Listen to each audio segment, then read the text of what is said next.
عمرك سألت نفسك هو أنا متأخر عن اللي حواليا؟ يمكن شفت جارك جاب عربية جديدة، أو قريبك راجع من رحلة غالية من المالديفز وقلت هو أنا بعمل إيه غلط؟ أو أنا ليه متأخر عن اللي حواليا كده؟ إزاي كل اللي حواليا بيعرفوا يعملوا كل الحاجات دي وأنا لسه واقف مكاني أو محلك سر؟ بس عايزك تفكر معايا بالراحة كده، أنت فعلا ممكن تعرف تعمل كل الحاجات اللي هما بيعملوها دي بس لمجرد إن أنت تفضل مديون لمدة 20 سنة قدام. لكن هل ده القرار الصح؟ في الفيديو ده انا هقول لك 4 علامات تاكد لك ان انت ماشي صح ماليا حتى لو انت مش متاكد او مش حاسس بكده. اول حاجه صندوق الطوارئ. صندوق الطوارئ ده مهم يكون بيغطي نفقات عيشتك من 3 ل 6 شهور، يفضل جدا ان هو يكون 6 شهور بصراحه من وجهه نظري.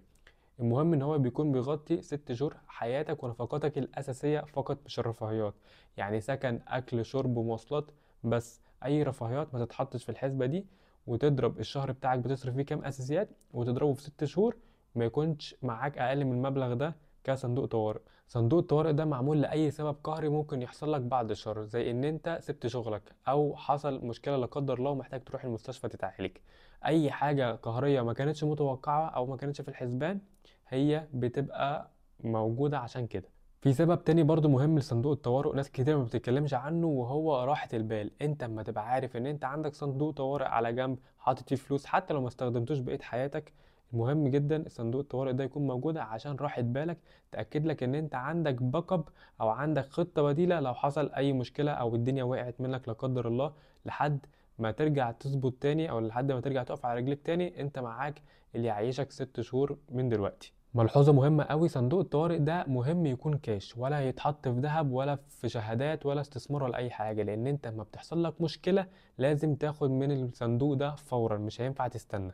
وانا اقرب مثال ليكم، ياما اتحطيت في موقف ان انا اروح مستشفيات الساعه 3 و4 الفجر وما كانش فيه اي مصدر فلوس ليا بسرعه او اي حاجه ينفع ابيعها في الوقت ده غير صندوق الطوارئ اللي انا اقدر اخش عليه او اخد منه على طول من غير محتاج ابيع حاجه او محتاج افك شهادات او اخسر من اي حاجه. تاني حاجه ان انت بتدفع لاستثماراتك قبل ما تدفع لنفسك. يعني ايه؟ يعني ان انت دلوقتي اول ما بتاخد اي فلوس، مرتب، هديه، عيديه، اي حاجه مهما كانت ايه، انت بتدفع في استثمارات الاول قبل ما تدفع لاي حاجه ليها علاقه بنفقاتك الشخصيه. يعني كمثال، انت مرتبك 10000 جنيه، اول ما قبضت ال 10000 جنيه هتاخد 2000 جنيه على جنب، هتحطهم في البورصه، هتحطهم في ذهب، هتحطهم في شهادات، هتحطهم في ايا يكن. المهم فلوس تكون بتشتغل عشانك.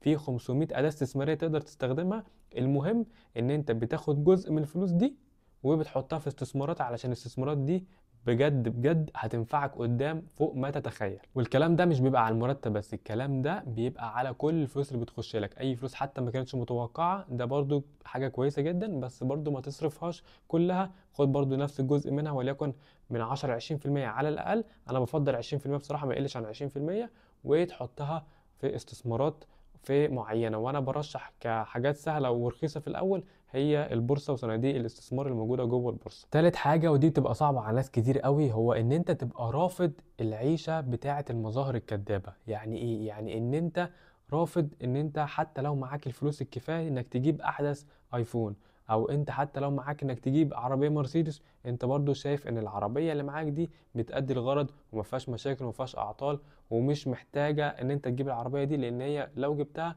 هو عباره عن منظره كدابه مش اكتر. يا ناس كتير قوي فلست مشاهير ولاعيبه كوره بسبب اسلوب الحياه ده، وكل غرضهم هو المنظره فقط، وهم يعلوا على اصحابهم والناس اللي حواليهم، لكن فعليا ما بيستفيدوش اي حاجه. عايزك تاخدها كده قاعده، احسن حاجه تصرف عليها فلوسك هي الحاجات اللي بتبني لك ذكريات كويسه تفتكرها بعدين، مش الاشياء الماديه.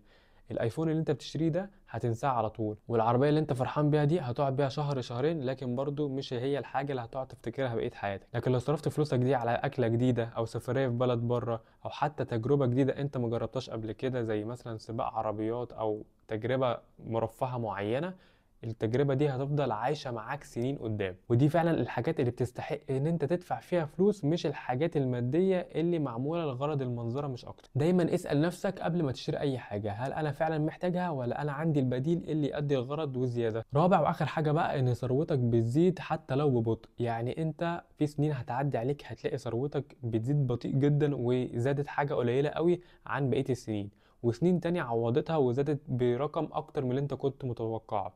كل ده عشان الاستثمارات دايما فوق وتحت، لكن على المدى البعيد طول ما انت الاستثمارات بتاعتك وفلوسك بتزيد حتى لو بطيء قوي، اعرف ان انت ماشي صح جدا.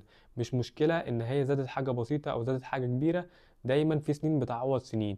خليك عارف طول ما انت الفلوس بتاعتك بتزيد ولو 10 جنيه كل يوم، انت كده ماشي في الطريق الصح. ما دام انت ماشي في طلوع دايما ما بتنزلش خالص، انت كده ماشي على الطريق الصح. اهم حاجة ان انت ما تقفش، واهم حاجة ان الفلوس بتاعتك دي ما تقلش على مدار السنين اللي جاية. ودايما فكر ازاي هتعظم من ارباحك ومن ارباح استثماراتك، او ان انت ازاي ممكن تعيد توزيعها بطريقة مختلفة تخلي الارباح اللي بتجيلك شهريا اكتر واكتر. وفي النهاية نصيحتي ليك ان انت ما تبصش لاي حد تاني حواليك. انت ياما ممكن تلاقي ناس جايبين هنا وهناك، لكن اما تيجي تعرف قصتهم هتلاقيهم ان هم مقسطين الحاجات دي، والحاجات دي مش بتاعتهم كاش ولا حاجة، وممكن كمان عليهم ديون كبيرة قوي مش عارفين يسددوها ازاي.